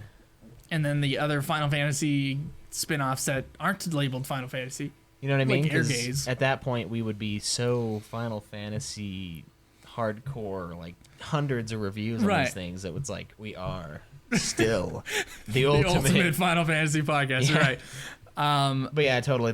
We got to be playing something. I mean, it would just feel wrong at that point. Maybe. I don't know. Dude, we're gonna just be sick. We're gonna be so tired of JRPGs. Yeah, I might. Although- Just, Although we do get some breakups with well, I guess Dirge. That's like the only one that's. Not really an RPG. That's it. That's our one break. What is the Final Fantasy VII snowboarding game? I don't know if we're gonna go there. no, and I'm not gonna do fucking the I millions thought you loved that the game, millions though, of Joe. Chocobo games that they have. Chocobo Dungeon. I'm not gonna fucking do that shit. Those are pricey bastards too. There's like 9 of them. They're not all released here. There's like a bunch in Japan. We can't get into them if we can't get all of them. Right, exactly. That should be Square's incentive, is that this podcast cannot. If this podcast They cannot must get a hold of the produce for game, you. god damn it. Yeah, exactly. We'll then, buy it. Then they'll produce it, and then we'll have to play it. Right. They need to come out with like a Final Fantasy collection where it's like every goddamn Final Fantasy game. That would be That pretty would sweet. cost so much money. It would cost a lot of money. Let's say it's like $5 per game. Still, that'd be a shit. That'd be like Yeah. $500. At least. So, They put it in a bundle package. It'd be like $300. so did we have any other questions? Didn't we have one from? We got one, but we're not done with that question. Oh, are we? Sorry. No, we are. Wait, what? I haven't answered it. Fuck you guys. I don't know. What Oh. non-Final Fantasy game am I most excited to play? I don't know. Metal What is it? Gear Solid 4. Yeah. You got to play through the first one though. And number 1 and number 2. Fucking, I played number 3 first, and it was amazing. You could play Metal Gear Solid 4 for the video game podcast if it ever comes to light. Yeah. You made a website for it. I did, but Caleb just needs to. Needs help to. me. We have to a what? pilot episode of a video game podcast. Caleb needs to Yeah, we're not. not gonna use to No, not- my rant was too big, I don't know. It just I seems think so. wrong. and my cock. It's a little late for it anyway. It is a little late for it. And our Getting Fat with Joe and Caleb. We're going to have to re-record a pilot for that. 'Cause- Maybe. Yeah. Or we could just accept the fact that we didn't do it. We did do the book club, but I need album artwork. And who wants to make that? We'll talk about this off the show. So, what are you most excited for? I just Just said Metal Metal Gear Gear Solid? Solid 4. Just 4? Okay, if we were to do other JRPGs, I want to play Xenogears. I want to play Parasite Eve. I could have bought Xenogears, but I didn't. Should have. It It's looks PSN. weird. Spin off from that. I guess Persona looks interesting, although anime is just kind of turns me off. Although I have been the one to say that anime or artwork should not be the thing that throws you off of something unless it is distracting from the story. So whatever. I should probably get over that. Other Square games. Never played Deus Ex. I've heard that's good. I have the first one. It's really weird, but good. It's really Human Revolution's pretty good though. well. That's the one I'm talking about. Yeah, you Oh, the played new it. one? The Square one. I kind I'm of. pretty sure I'm they're- interested maybe in. they're elsewhere, I don't know. What the fuck was that game that came out? Maybe I'm not interested in playing it. There was some other weird Square game that I was interested in playing. Is it like Bushido? I want to play The Last Story. Unfortunately, The Last Story is on the Wii. Oh, I have a Hironobu Wii U. Sakaguchi game after he Right. right. So I want to play that one too. I got a Wii U. You could play it on Caleb's Wii U. Yeah. Could Freaking play it on there. ridiculous. Right. Our last question comes from Green Mushroom. Unfortunately, I'm not able to get it on my Twitter right now, but I can remember the basic question. He said he didn't believe that the Vincent and Yuffie storylines really added to Final Fantasy VII at all, and he was wondering what we thought they added to the story. I believe that's what his question was, from memory after seeing was- it in yeah, my it was similar. notifications. You remember it now? That's what Okay. it is, essentially. So, you guys, what do you feel about Yuffie and Vincent's role in the Final Fantasy VII game? Caleb Craig, go ahead. I don't think Yuffie really added anything. Just really nothing story wise. Vincent did, however, if you do his like extra quests and go with the thing with Lucrezia and everything, talking about like how Sephiroth came to be, like his birth and everything, and how it was weird and stuff. So I think that did add more to it and kind of made his character seem more interesting. He definitely belonged more than Yuffie did, and more than Kate Sith. So I don't know. Okay. Yuffie is Chinese, so Chinese? I think so. Something she's like She's a, that. she's a ninja. So, you'd think she'd be. Well, like, yeah, I don't know. Japanese. Her village, it seems. I don't know. Maybe she is Japanese. Like I just figured she was. It's Oriental architecture. I don't know. It sounds. I don't know. It sounds Chinese to me. I don't know. It's a continent across the sea from the rest of the game. It's kind of its It's own little to culture. the left of the rest of the game. That's even. true. I can kind of see the Chinese reference. Although she is a there. ninja, you're right, and that makes it very difficult. Although she's not really very ninja-y. I kicked her True. ass. There was no poison involved. Not much of a ninja. And she hides in obvious places when you're chasing after her. It's true. Yeah, I kind of felt the same way. I mean, they are intended to be that way, though. You know, as we discussed, they're not really part of the main story. They're optional They're characters. extra characters that you can have. Although I do wish there was more of an incentive to get them, like more of a, you know, like the hidden scenes. Vincent's limit break is an There's incentive. there's a few incentives for getting Vincent. I mean, you get that boss fight. That's pretty awesome. And then you get No, it Odin. sucks, but I think it's awesome. Yeah, I love having This my is asshole extra pounded. He was an easy boss for me, and he gives you a good experience. and Nobody stuff. cares about you. And then you get Odin, which is always nice. You're near Getting, level 60 on summon. this one. that was what the fuck. We're way too leveled up at the end of this one.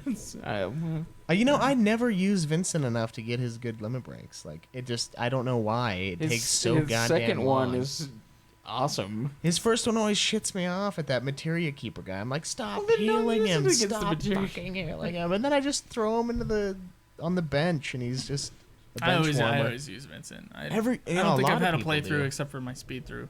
I think That I I haven't got used Vincent. Vincent's second limit break before I fought Materia Keeper. So I was just wandering around, and I just used it enough to level it up. Now, I believe that Vincent does add to the story. His storyline adds to the, you get more background information. It's cool. And it's dramatic and it's interesting. I feel like the Vincent story is actually something I want to explore more, which I'm guessing you explore more in Dirge of Cerberus, which I haven't played for more than 3 hours. So I'm interested in the Vincent story now. Now, Yuffie, before I did her side quest, which I'd never done her side quest before in the Wutai area, before then she was just kind of an annoying character that had no purpose. And after playing the Wutai stuff, she's a little bit more three-dimensional, but no, she doesn't really add anything to the story. I agree with Void on this one.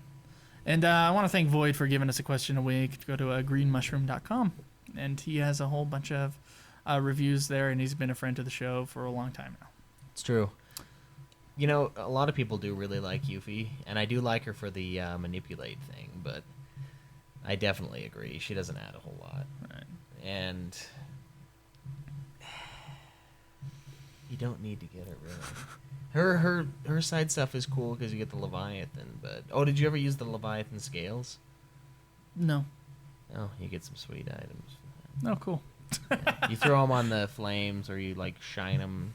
show them to the flames and they disappear, and there's materia and items. Wow, I had no idea what you're talking about. In a cave above her village. Forgot to mention that. But oh, yeah, well, I got Leviathan. Good. I fought the pagoda shit. I got Leviathan. I finally got Leviathan. Oh, you did? Yeah. I didn't get it in 3. I didn't get it in 4. I didn't get it in 5. I didn't get it in 6.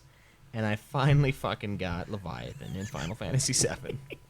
So there we go. He thought for the longest time that he wouldn't be able to get him. I didn't see the really long ass fucking path to the pagoda, and I was like, "Where the fuck is this place?" And then finally, I was like, "Can I walk up here?" And then I see it in the distance. I'm like, "That's what I'm looking for." God. And then I finally just knocked out that area. They're really easy too. They are. Oh, and I waited forever to get Yuffie until I was done, because then I was like, she's gonna be. So she kicks some ass. Yeah, she's gonna be level 67. Nice. So I'm getting there now. All right, well, I think that's going to wrap it up for this episode of Ultima Final Fantasy, the Ultimate Final Fantasy podcast, and the longest episode ever made. In fact, I'm going to split the episode, as you already know, the listener. Dun, dun, dun, 'cause it's already in half. It's so fucking long, but we went through a lot of Final Fantasy VII stuff. I know most Final Fantasy fans are Final Fantasy VII fans, so I hope they're really going to dig this up, and I hope you guys enjoyed the episode. Support us on Patreon, join our forums, find us on Twitter, Facebook, you know the stuff, right? I love the Twitters. Know the drill. All right, Speak to me. We will see you guys in a week. Yes. Enjoy the grind. I did. This has been another production of Ultima Final Fantasy, the Ultimate Final Fantasy podcast. The show was produced by Joseph DeGollier and Caleb Schweiss, with music and editing by Joseph DeGollier, parodies and clips from their respective authors, of course. You can get all of our episodes as well as our Let's Plays at ultimafinalfantasy.com. You can also contact us on Twitter at UFF Podcast, as well as our contact page on our website. Be sure to subscribe and review our podcast. Your reviews may get read on the show, and look forward to the next episode of Ultima Final Fantasy, the Ultimate Final Fantasy podcast.